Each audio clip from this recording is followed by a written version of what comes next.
Secretary of State Blinken, Tony, welcome once again to Jerusalem.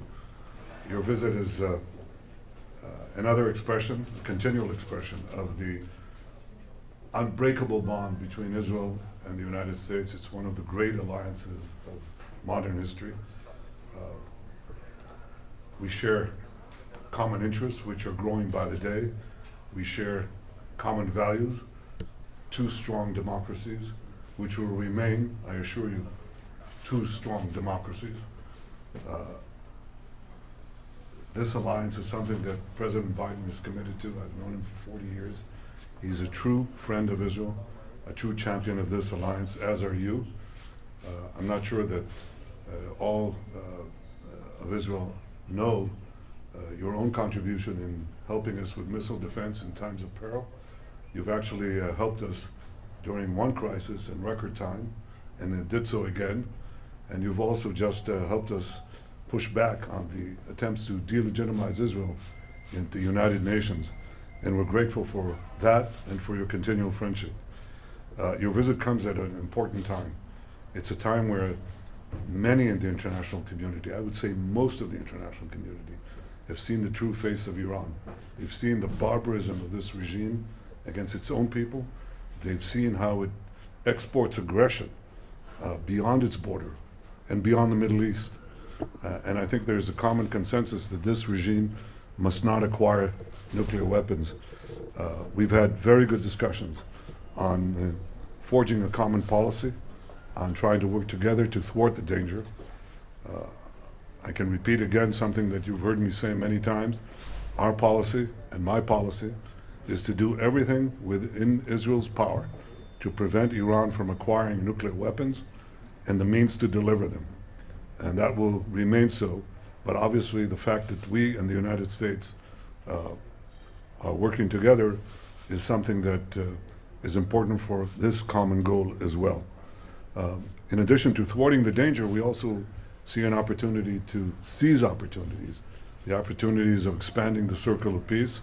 We intend to deepen the peace that we've already made in the Abraham Accords. We discussed some of the initiatives that we are considering doing together, but also to perhaps achieve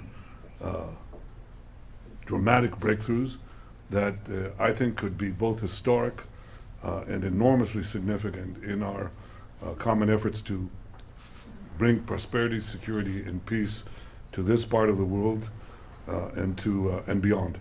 So with this in mind, I have to tell you that I also believe that expanding the circle of peace, working to close finally the file of the Arab-Israeli conflict, I think would also help us achieve a workable solution with our Palestinian neighbors. And for all these reasons, I welcome you once again to Jerusalem. Welcome. Thank you. Prime Minister, thank you very much. It's very good to see you. And I want to thank you for what has been, as always, a very productive, very candid, and I think important discussion that covered a lot of issues. Just as I did upon arrival in Israel, I had a chance to express directly to the Prime Minister my condolences and that of the United States government for the 7 Israelis who were killed in the horrific terrorist attack earlier this week outside their synagogue. President Biden called the Prime Minister immediately after the attack to underscore the United States' steadfast support for Israel and its people, a message that I reaffirmed in the meeting we just had.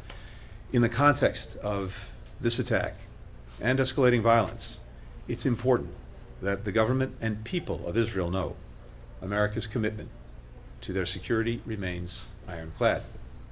That commitment is backed up by nearly 75 years of United States support.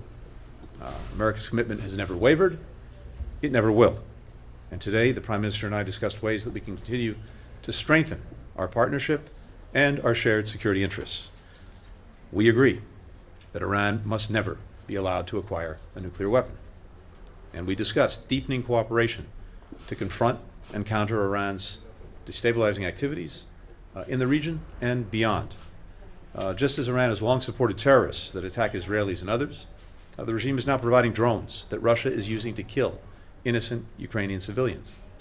In turn, Russia is providing sophisticated weaponry to Iran. It's a two-way street. Russia's ongoing atrocities only underscore the importance of providing support for all of Ukraine's needs, humanitarian, economic, and security, as it bravely defends its people and its very right to exist, a topic that we also discussed today. Now, one of the most effective ways to make Israel more secure is to continue to build bridges in the region and even well beyond the region. That's why we've worked relentlessly to deepen and broaden the Abraham Accords and other normalization agreements between Israel and Arab states. Earlier this month, a large delegation from across the United States government joined representatives from Israel, from Bahrain, from Egypt, from Morocco, from the United Arab Emirates in Abu Dhabi for the first meeting of the Negev Forum working groups. This was the largest gathering of Israeli and Arab officials since the 1991 Madrid Conference. These groups are focusing on issues affecting the lives and livelihoods of all of our people, food and water security, clean energy, healthcare, education and coexistence, tourism, regional security. It's part of a comprehensive effort to enable collaboration not only between our governments, but also our businesses, entrepreneurs, civil societies, young people. The Prime Minister has spoken about our ability to do big things together. Well, Israel's greater integration in the region is very much one of them. A few years ago, this kind of cooperation would have been unimaginable. Today, it is genuinely fostering new opportunities for people across the participating countries to connect, to collaborate, to learn, from teaming up on cancer research to launching new startups in green energy and drought-resistant agriculture, to competing in real sports and esports. Each of these interactions helps chip away at enduring biases and mistrust, and this never would have happened without the leadership of the Prime Minister. We're determined to keep building on that progress, on new issues, with new countries, as we work to strengthen the circle of peace. These efforts are not a substitute for progress between Israelis and Palestinians. But as we advance Israel's integration, we can do so in ways that improve the daily lives of Palestinians in the West Bank and Gaza. And that's crucial to moving toward our enduring goal of Palestinians and Israelis enjoying equal measures of freedom, security, opportunity, justice, and dignity. President Biden remains fully committed to that goal. We continue to believe that the best way to achieve it is through preserving and then realizing the vision of two states. As I said to the Prime Minister, anything that moves us away from that vision is, in our judgment, detrimental to Israel's long-term security and its long-term identity as a Jewish and democratic state. That's why we're urging all sides now to take urgent steps to restore calm, to de-escalate. We want to make sure that there's an environment in which we can, I hope, at some point create the conditions where we can start to restore a sense of security for Israelis and Palestinians alike, which of course is sorely lacking. We also remain committed to supporting religious coexistence and diversity, including in Jerusalem. We continue to support upholding the historic status quo at Jerusalem's holy places, including the Temple Mount Haram al-Sharif. We're grateful to the Prime Minister for his repeated expressions of support for that position. One of the things that makes the partnership between us so strong is that it goes well beyond any one American or Israeli government. Few people understand that better than President Biden, who's worked closely with every Israeli Prime Minister since Golda Meir, and Prime Minister Netanyahu, who has worked closely with his share of American presidents. Quite a few.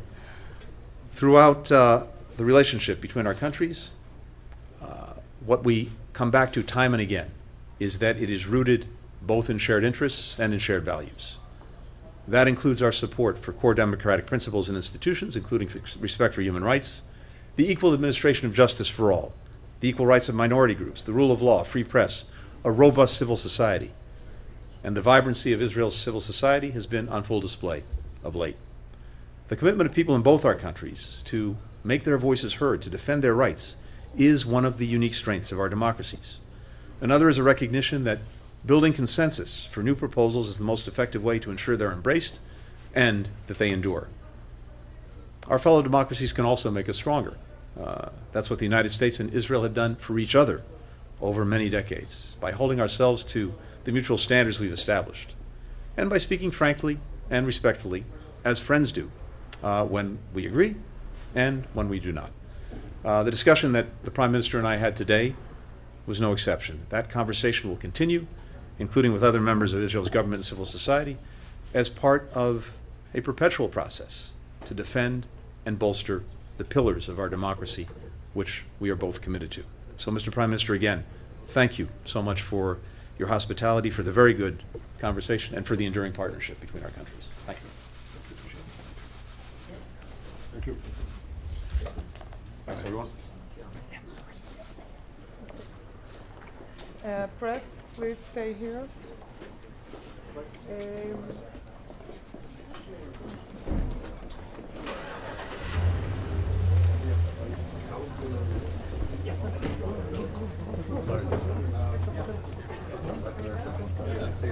Oh, you'll be seeing a lot of it.